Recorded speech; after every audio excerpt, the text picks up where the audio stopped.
Good morning and welcome to Morning Moments with another special guest, all the way from Tennessee. The mountains of Tennessee is Deborah Baliles.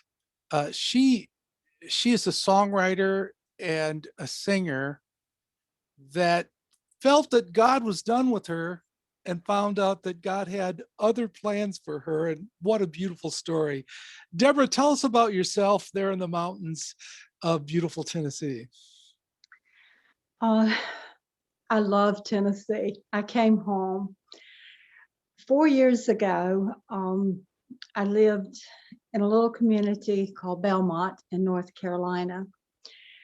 That's where my mom's family ended up after a tragic removal from the mountains to Belmont. And I suppose I am the only one of the family that actually got to come back home.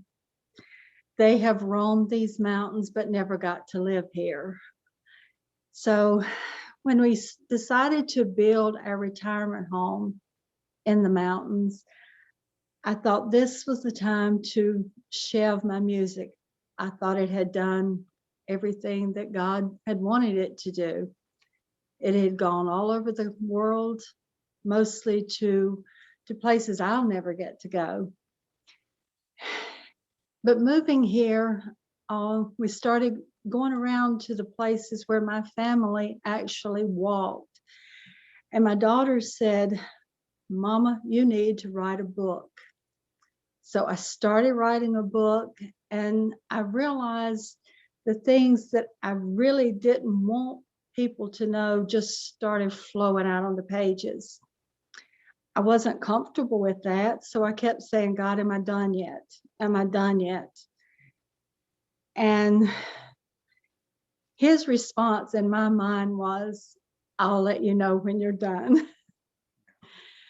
The book is finished.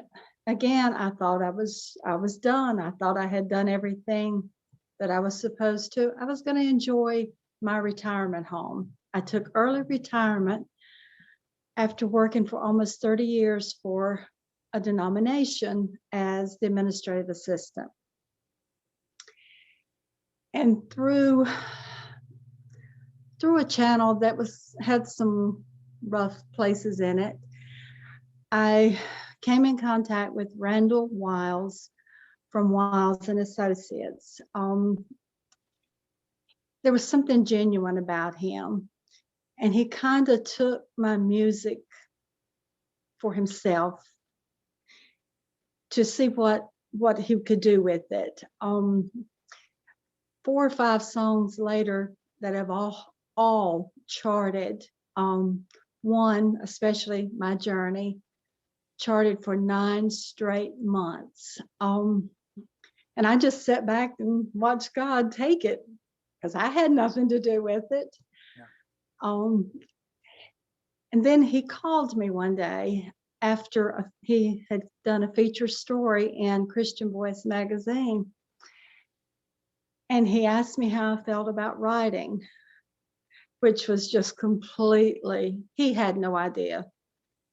And I had no idea where he was going with the conversation.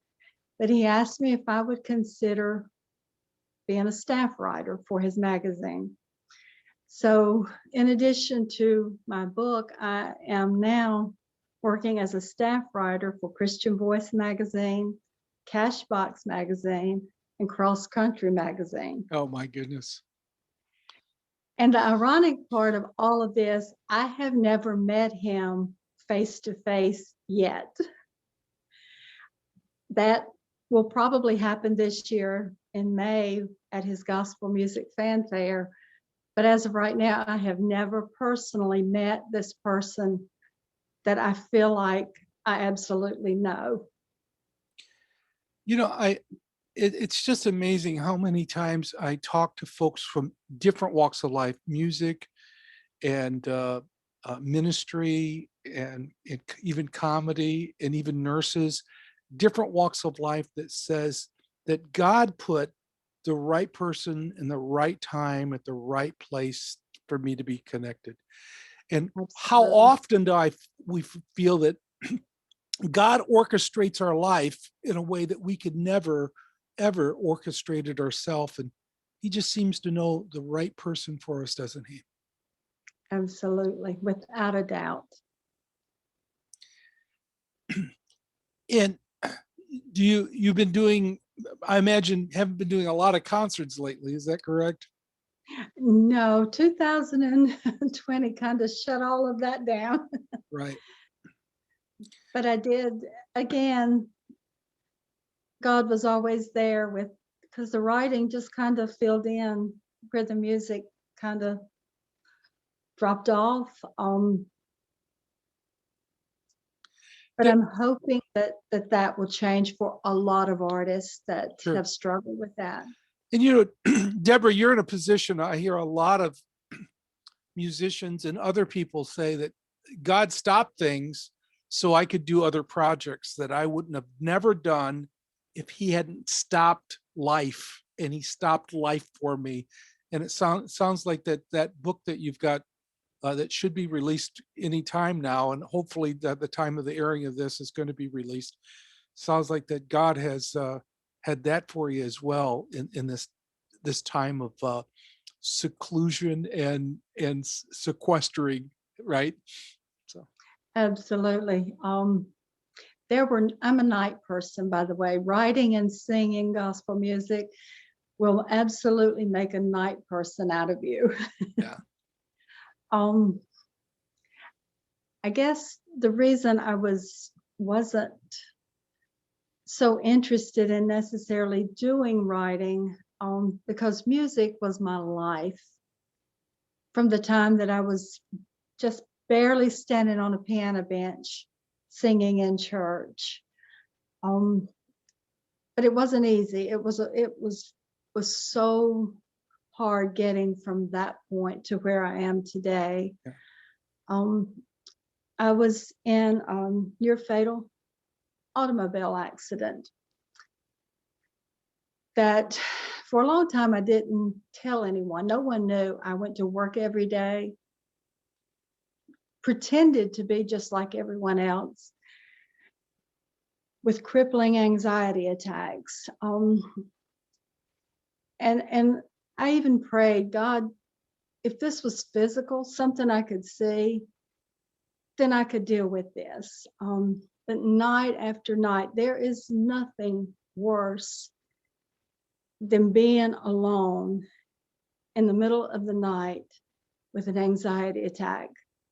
That is when it is a literal hell. There's no cure. There's nothing yeah. except for God. But every song chipped away just a little more of that fear. Um, and I did grow up in church. I grew up from the pew, behind the microphone stand, to sitting behind the desk.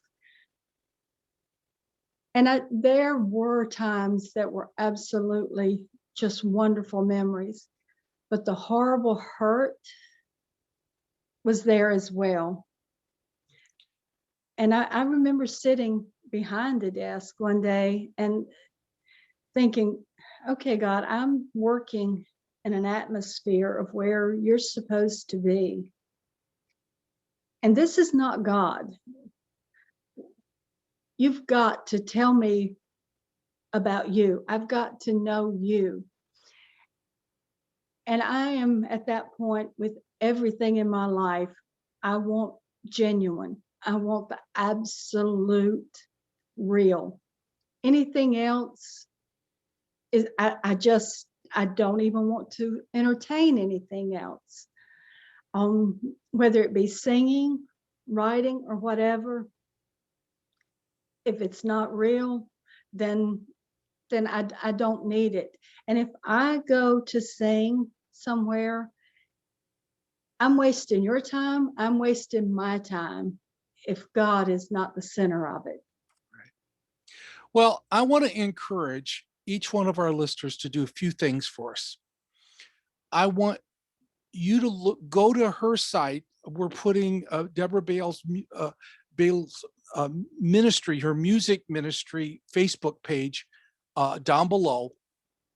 Message her, tell her about words of encouragement, how her music and has blessed you. Also, if you're a musician and you want to know more about her songs, please get a hold of her. Also, if you want to know more about the story that she just gave us a little piece of today, uh, get her book and find out the story behind it through that book, and find out about her journey, because it is my journey, is which her song that she wrote that was on the charts for so long. So I would encourage you to do that, and take this video today, take this interview today, and pass it on and share it on your site, as well as the YouTube interview that you see down below in the comment section as well. Deborah, I want to thank you so much for the courage it took to say those things you did today, and to share a little bit of your story today, and of course in the book too, that will be available to others. Thank you so much. You're so welcome. And thank you all for joining me here for another Morning Moments. And please keep coming back.